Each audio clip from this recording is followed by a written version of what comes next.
From mountain to mountain and through road to road, wherever there are noble disciples of the Buddha, there will be footprints left from walking meditation. Walking meditation has transformed them from secular men to arhats. And arhats, even the Buddha, still practice walking meditation. The surrounding mountains have blocked the warm sunlight of the early morning. It is perfect time to climb the slopes.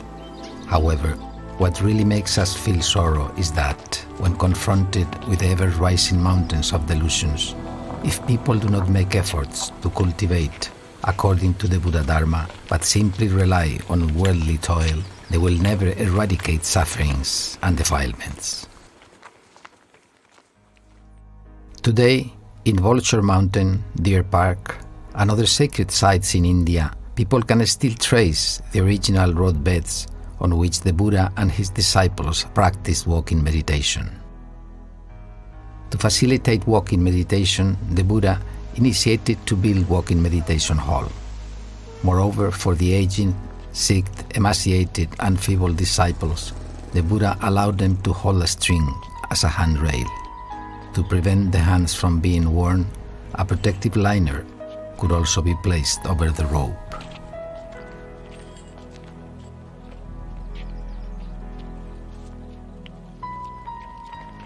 In ancient China, walking meditation was a common practice for eminent monks.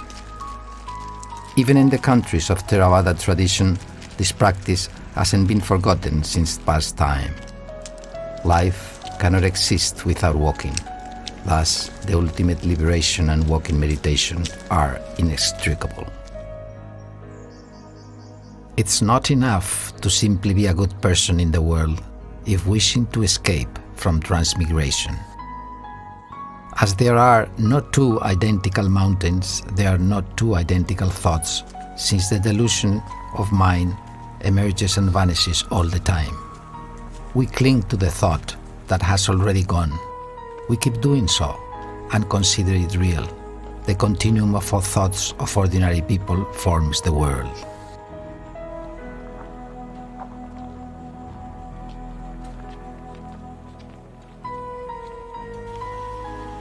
Monks wander in the world on their 2 feet, abiding by the edification of the Buddha.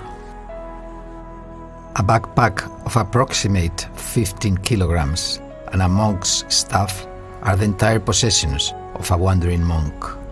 If accepting any offerings which are not necessary, it would hinder the wandering rather than help. Cultivation should be undertaken instantly to eradicate delusions. Therefore, it is not to cultivate in the life, but cultivation itself is life. The time of taking a break is a bit more than usual when crawling up a hill. After a period of wandering, monks get used to the simplicity of wandering with few possessions and prefer to pack off all unnecessary offerings.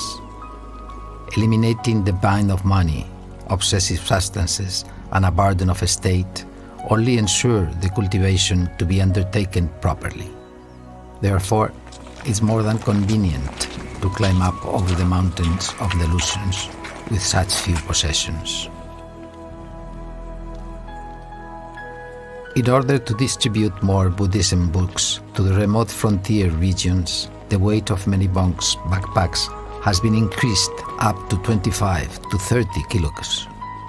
By enduring exhaustion, sore shoulders and feet blisters, the meditative concentration of monks is strengthened due to the reduction of attachment to their bodies.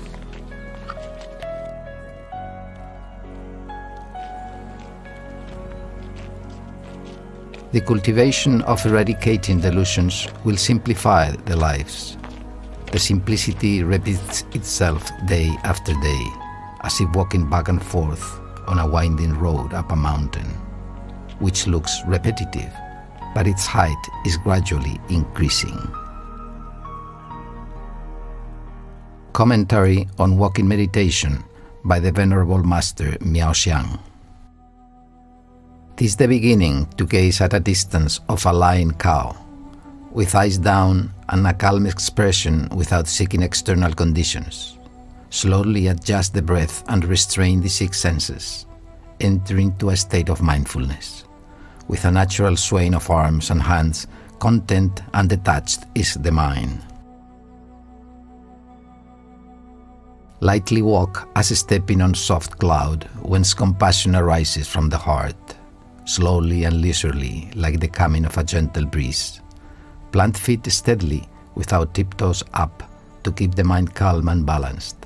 Scorching sunshine and disturbing wind, rain and snow strengthen the Dharma concentration. Distinguish not stones, pits, dirt or water, but walk ahead with a mind straight and sound. Desire not whether going round straight in or out of the house.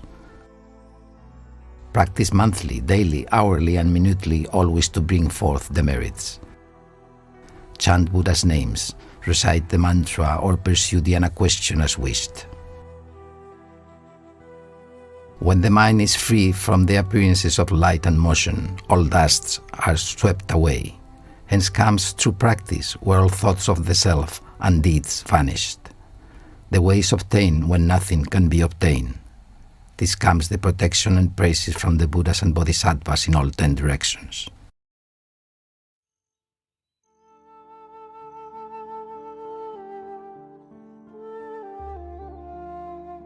Meditating by walking in the mountains and being protected by the peace and tranquility everywhere, surrounding landscapes always edify people to be diligent. The place apart from the crowd strengthens the meditation by wiping out defilements completely. Encourage people to renounce the worldly lives with serenity and ease in every moment of walking, standing, sitting, and lying down.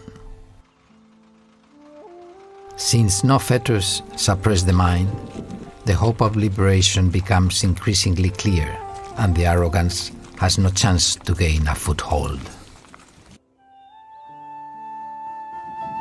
Monks will set off right after the summer retreat and wander in the wild, without attachment to anyone or anything, just like flying birds which carry nothing but themselves.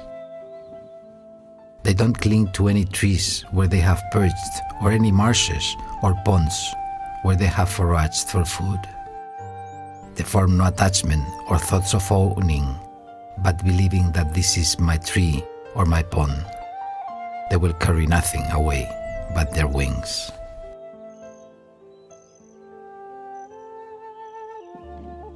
Without personal experience, it is very difficult to understand this kind of joy, content and serenity, since such a lifestyle is impossible to follow by ordinary people. They get used to live in a settled residency which belongs to a group and possess belongings as the light. They thus couldn't understand the sacred simplicity of monks.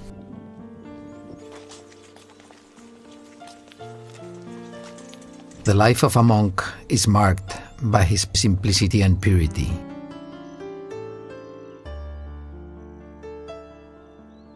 When a monk is still alive, he has been honored by ordinary people because of his diligent cultivation and sacred simplicity.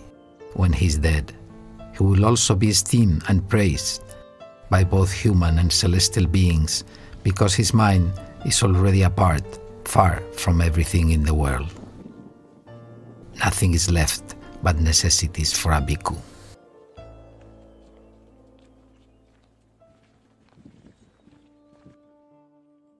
The wandering and practice of Dhutanga glorify the life of a monk.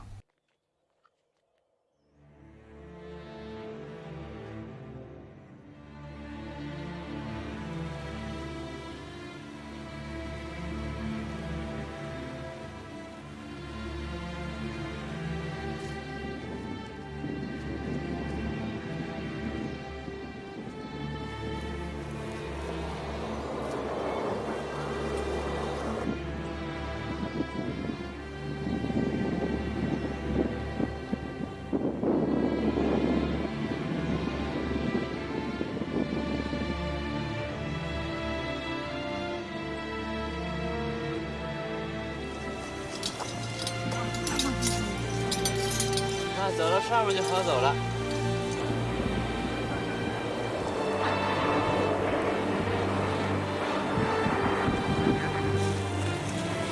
来，过来来。啊，来，可以，我说你上一下子的吧？不行，你拽我，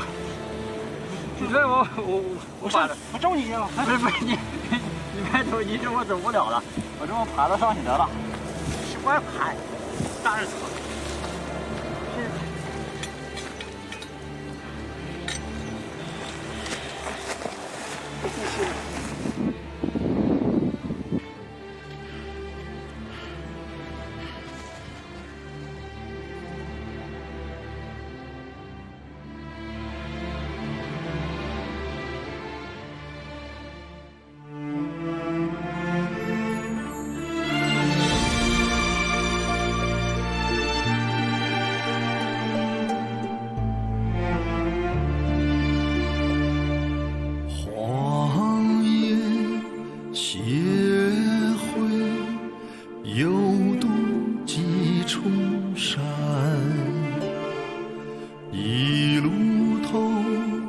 斜看破，洒不尽悲怨。星月永作树草丛，芥末花无声。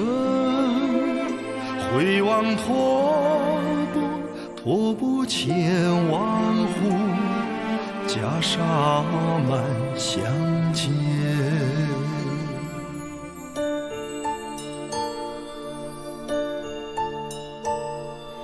古道沧桑，年来沉浮千般语。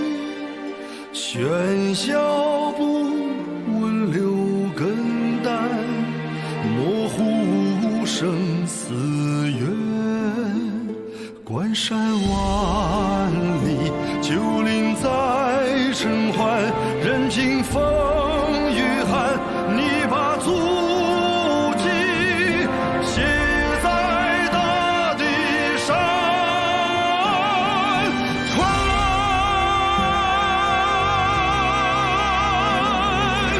一身钢骨亮天空，流水行云任我行。坎坷艰难修流水行云任我行，流水行云任我行，脚步不停留，脚步不停留，法无边。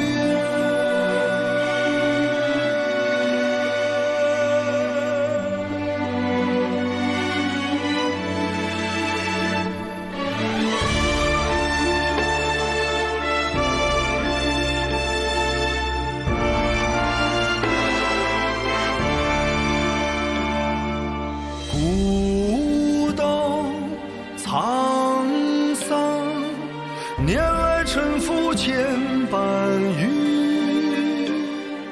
喧嚣不闻流根淡，模糊生死缘。关山万里，旧林在尘寰，任凭风雨寒。你把足迹写在大地上，传